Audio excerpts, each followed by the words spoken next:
All right, and welcome back. So today we are going to be talking about how we are graphing relationships. This corresponds to your guided notes in section 3-1. This is the first section of chapter 3, our brand new chapter. So without further ado, let's begin.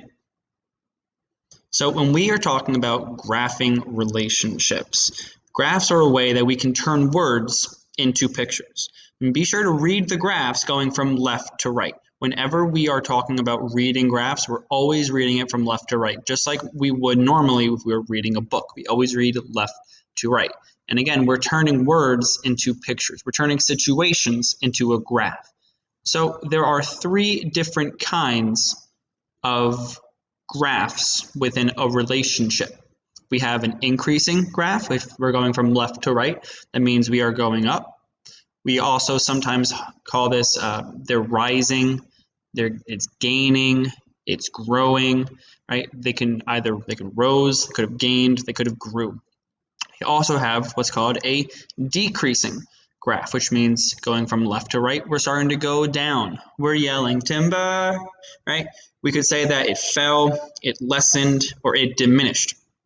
And lastly, this is what we call stay the same. That means that we're going from left to right, it's going to be a horizontal line. There is no change. It's staying the exact same. We sometimes call this constant, we call it steady, or we call it continuous. Now, you can divide the graph into sections every time the graph changes a direction. And you can then label each section. So sometimes within graphs, we're going to have some increasing parts, we're going to have some decreasing parts, we're going to have some constant parts. So we should be able to break up that graph into increasing, decreasing, and constant parts. And there is an example here for you. Let's say we have this picture over to our left. As you can tell, this first part was an increasing, then we see a break where we're now staying the same.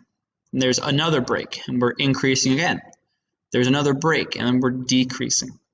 Right? So this graph again increases, it stays constant or stays the same, it increases again, and then it's finally going to decrease and sharply, right? We can add these different adjectives to it where it rises at a slower rate or it decreases sharply, right?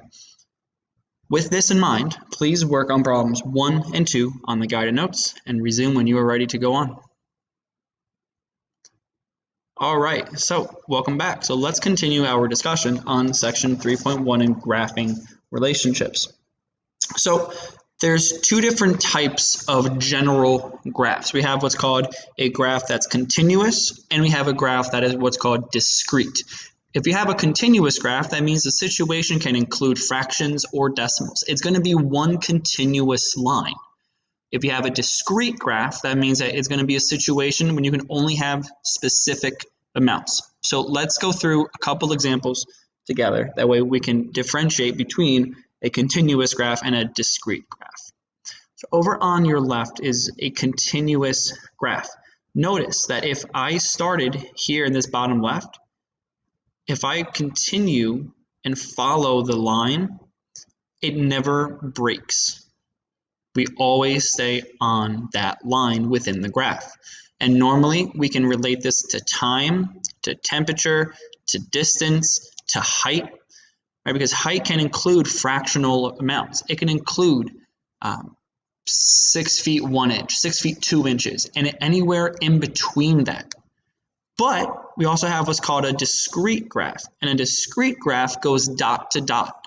Okay, notice that I can't go directly from the dot on the left to the next one. I have to jump to it. I have to jump, I have to jump, I have to jump, I have to jump, right? And this happens when we have specific numbers or specific pieces. So for example, we're talking about people, we're talking about animals, we're talking about objects. They can't be measured in fractional amounts.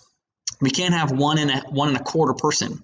We can't have 2.5 animals. We have to have 1 person, 2 animals, 3, 4. So we have certain relationships that we can create discrete graphs because it's not possible to measure or have those fractional or decimal amounts within it. So we call it a discrete because we have to jump from one another. The best way that I find students recall the differences between these is a continuous Graph, well, the line continues.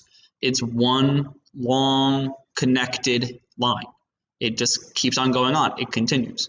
For discrete, you see when we start plotting them, they're more just dots. So dots starts with a D, discrete starts with a D. So those are some ways that you can recall it, but continuous just means, hey, can I have pieces to it? Or can I not have pieces, which means I only have a discrete graph. So great job with this so far. Please work on problems 4 and 5 on the note sheet provided, and please jot down if you have any questions, as we are going to be talking about section 3.1 in class. Hey, thank you very much, folks. Have a great day.